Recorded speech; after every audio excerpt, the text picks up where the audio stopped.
Camarades peuple d'Afrique, ça là, c'est un territoire français. C'est des Français qui habitent là-bas.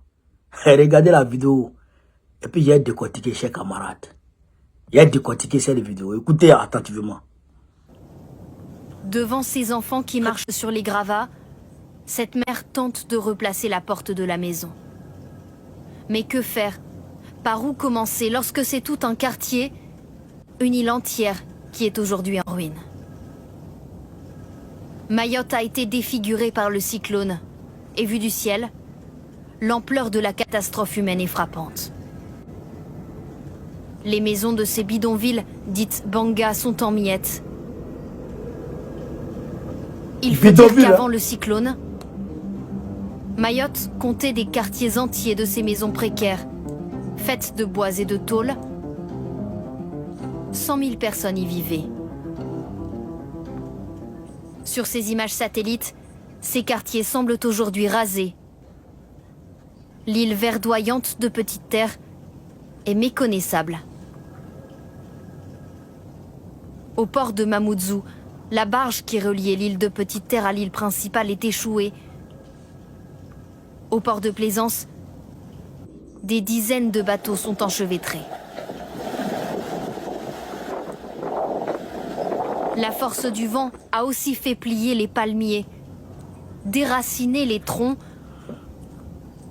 décimer ces forêts qui abritaient l'une des fleurs tropicales les plus riches du monde, un joyau naturel qui recouvrait un tiers de l'île. Après le passage de Chido, Mayotte mettra du temps à retrouver son ancien visage. C'est le cyclone Chido qui a frappé. Le cyclone Chido qui a frappé. On a dit qu'il y a eu 39 morts ou 40 morts, mais il y a des centaines de personnes portées disparues. C'est Mayotte qui est là, c'est un territoire français, un territoire d'outre-mer de la France. C'est des Africains, c'est des Noirs qui y vivent.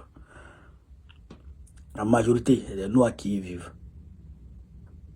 Les Antilles, là. Voilà. Camarades de l'Afrique,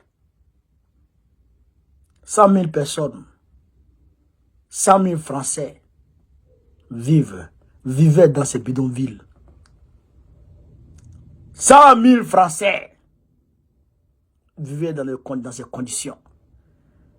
On les appelle des Français. Les gens de Mayotte, là, on les appelle les Français. Les Français d'outre-mer, de la France d'outre-mer. Vous voyez? C'est la France, hein? Mais quand vous voyez ça, et puis vous voyez la France qui est là, c'est la même chose. Quand vous voyez ça, et puis vous voyez l'Hexagone, et c'est la même chose. Les gens vivent dans des maisons en bois. 100 000, plus de 100 000 hommes vivent dans des maisons en bois. Vous avez vu la femme et puis ses enfants, non? C'est des Français, hein, que vous voyez comme ça.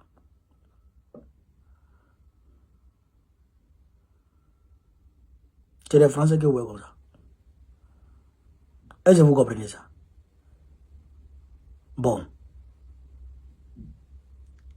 Quand on parle, les gens disent on parle trop. Mais est-ce que il y a de l'égalité dans cette affaire de France? Est-ce que il y a la vérité dans cette affaire de France? Est-ce que il y a l'équité dans cette affaire de France? Est-ce qu'il n'y a pas le suprémacisme qui rentre en ligne de compte dans cette affaire-là? Comment des Français se trouvent comme ça? Le social n'arrive pas là-bas. Le social n'arrive pas là-bas. La sécurité sociale ne couvre pas là-bas. Ou bien eux, ils n'ont pas le droit. Et puis, la vie est 2 à 3 fois plus chère là-bas qu'en France. Alors que ces territoires-là permettent à la France d'avoir accès, d'avoir un espace maritime qui ne dit pas son nom. Grâce à ces territoires-là. Grâce à ces territoires-là, la France produit du vivrier, la banane, l'ananas, beaucoup de produits tropicaux. La France produit ça grâce à ces territoires-là. C'est les territoires qui sont riches. Vous comprenez ça? C'est les territoires qui sont riches. Et donc, les Macron, ils vont piller là-bas. Et ils disent, vous êtes des Français. Et ils n'ont pas le même droit que les Français. Vous voyez ça? Mais c'est comme ça, je dirais pire que nos parents étaient avant, sous la colonisation. Nos parents étaient des Français avant, mais des Français de seconde zone. Hatim, vous venez de voir cette vidéo que je viens de vous présenter. Une réalité française que les médias français ne vous prennent quasiment jamais.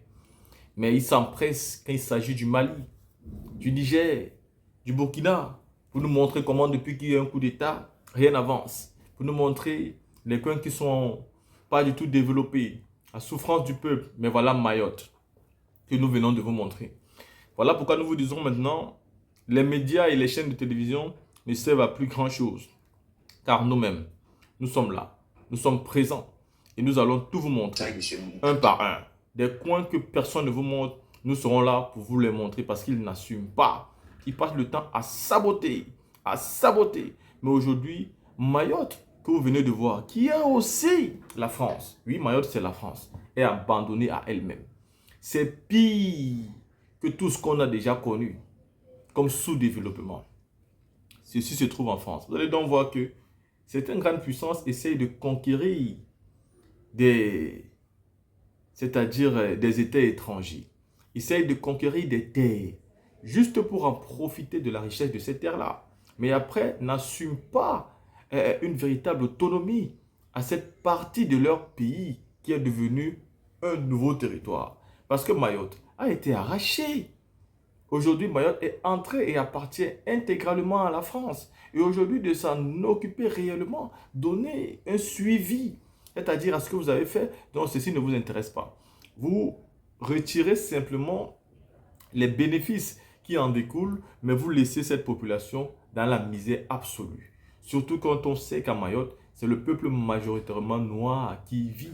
Donc c'est eux qui subissent. L'assistance sociale n'existe pas. Les aides n'existent pas. Il n'y a pas un suivi. Regardez, la vie, elle est difficile. Et pourtant, de là, on peut en tirer beaucoup de richesses. Et on peut même profiter de la mer Méditerranée qui est en abondance dans ce niveau du pays. Est-ce que c'est donc normal? Mais vous ne verrez pas TF1 vous montrer ça. Vous ne verrez pas France 24 montrer ça, ni RFI. Mais ils vont s'empresser de venir montrer des endroits au Congo, au Niger, au Cameroun. Des endroits qui vous donnent du dégoût. Et vous aurez l'impression qu'en Afrique, chez nous, rien ne fonctionne. Et que chez eux, tout va bien. Et pourtant, c'est du pareil au même. Entre les situations africaines, les situations, c'est du pareil au même. Vous allez observer dans des endroits en Afrique qui sont très beaux. Vous aurez l'impression que vous êtes dans un autre coin de votre pays. Et vous allez arriver dans des endroits qui seront aussi très laids parce que le développement n'est pas encore arrivé là-bas. Nous n'allons pas ici discréditer nos dirigeants qui, à cause d'eux, nous sommes encore dans une misère. Et nous sommes encore très loin des pays occidentaux. Ça, il faut le reconnaître. Mais ce que nous voulons dire, c'est que il y a aussi des endroits dégradés chez eux. Il y a aussi du sous-développement chez eux, mais leurs médias ne montrent jamais cela. Mais quand c'est nous, ils s'empressent. Vous venez donc souvent chez nous aider pour qu'on puisse se développer. Mais Mayotte est là en France. Pourquoi vous n'aidez pas? Soyons sérieux et prenons ceux qui nous suivent au sérieux. Sinon, ce qu'on vient de voir dans cette vidéo fait pleurer. C'est même pire que certains pays africains. As-tu voulu de voir cette vidéo qu'a fait Suleiman Babo Kone? Dis-moi ce que vous pensez sur une autre vidéo.